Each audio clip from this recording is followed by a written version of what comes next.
Good morning, students. We have already discussed about oxidation and reduction reaction in previous classes. So we will discuss about effect of oxidation in everyday life. Previous class में हम redox reaction या oxidation reduction reaction के बारे में discuss कर चुके हैं। आज हम ऑक्सीडेशन की एवरीडे लाइफ में इफेक्ट का स्टडी करेंगे। तो rancidity and corrosion, rancidity number 1, number 2 corrosion are effect of oxidation in everyday life. हमारे दिनचर्या में, जीवन के दिनचर्या में रेंसिडिटी और कोरोजन ऑक्सीडेशन का एक इफेक्ट है। तो firstly we will start rancidity. Rancidity क्या है? What is rancidity? The unpleasant change और स्मेल इन द फ्लेवर और odour of a food is called rancidity. तो आपने देखा होगा जब हमारे फैटी एसिड या ऑयली फैटी एसिड से मिक्स कोई फूड, ऑयली फूड या फैटी फूड कुछ समय के लिए रख दिया जाता है तो आफ्टर सम टाइम वो अनप्लीजेंट स्मेल आने लगती है, अनप्लीजेंट ऑर्डर आने लगते हैं, उनमें सुगंध आने लगते हैं, महकने लगता है। ये कहलाता है अनप्लीजेंट स्मेल ऑफ फैटी और oily food after some time is known as rancidity. ये प्रोसेस, ये फिनोमेना कहलाती है रेंसिडिटी, यानी कि फैटी फूड और ऑयली फूड में अनप्लीजेंट स्मेल का आना रेंसिडिटी होता है। कॉजेज ऑफ रेंसिडिटी, इसका क्या कारण होता है? रेंसिडिटी का कारण, तो the deterioration in fat and fatty food by oxidation. Deterioration in fat and fatty food by oxidation. Oxidation के कारण फैट या फैटी फूड का जो डिटीरियोरेशन होता है वो कारण होता है रेंसिडिटी का। तो रेंसिडिटी का कारण है फैट एंड फैटी फूड का ऑक्सीडेशन में डिटीरियोरेशन, ये कारण है कॉजेज ऑफ रेंसिडिटी। और ये होता कैसे डिटीरियोरेशन? तो देखिए, when an oxygen atom replaces hydrogen atom in fatty acid molecule it destabilises the molecules. तो जब कोई ऑक्सीजन एटम हाइड्रोजन एटम को फैटी एसिड में मॉलिक्यूल्स में रिप्लेस कर देता है तब वो डिस्टेबलाइज हो जाता है और डिटीरियोरेशन हो जाता है उसका, और इसमें अनप्लीजेंट स्मेल आने लगती है और रेंसिडिटी हो जाती है।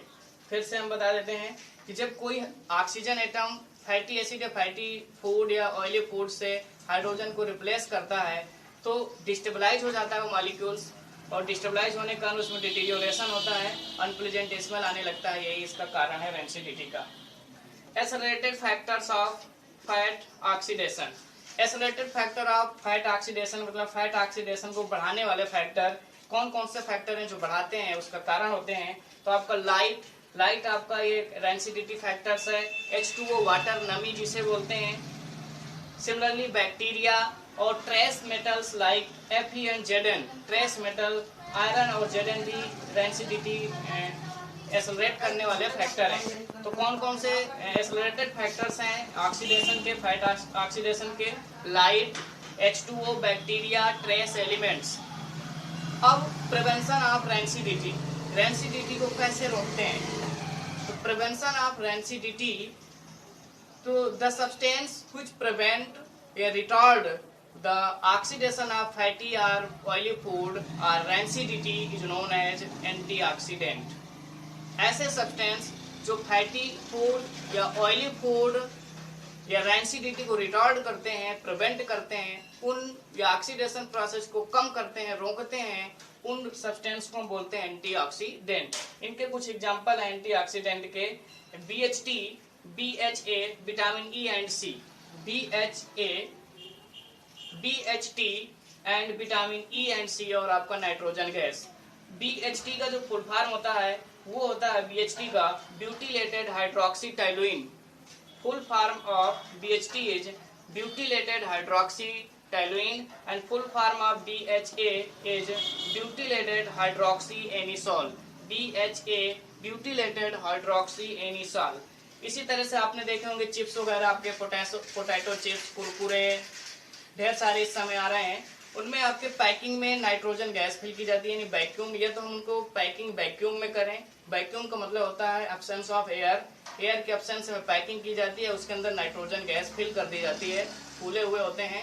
तो नाइट्रोजन गैस भी आपका एंटीऑक्सीडेंट का काम करता है पोटैटो चिप्स वगैरह में। तो एक ये भी है। इसका इस्तेमाल पोटैटो चिप्स है, कुरकुरे हैं, अब तो ढेर सारे आने लगे हैं, भाभी जी छत पर हैं, और मोटू पतलू, ढेर सारे कुरकुरे आ रहे हैं। तो उनमें आपका जो है, अब तो और आएंगे, भाभी जी छत पर हैं, घर पर हैं, हर जगह हैं। तो ये सारी चीज़ें इसमें आ रही हैं, जो टेढ़े मेढ़े और टोमेटो चिप्स, ढेर सारे चिप्स आ रहे हैं मार्केट में। इन सभी चिप्स में आपको नाइट्रोजन गैस फिल करके वैक्यूम में पैकेजिंग की जाती है, नाइट्रोजन फिल की जाती है ताकि ऑक्सीडेशन प्रोसेस रुका रहे, काफ़ी समय तक चलती रहे वो। तो ये आपका पहला इफेक्ट रहा है ऑक्सीडेशन का, रैंसिडिटी। नेक्स्ट वीडियो में हम डिस्कस करेंगे कोरोजन। तो आज की वीडियो में इतना ही। What is rancidity, causes of rancidity and accelerated factors of fat oxidation, prevention of rancidity, ये आपको नोटबुक में भी लिखना है। Thank you for watching.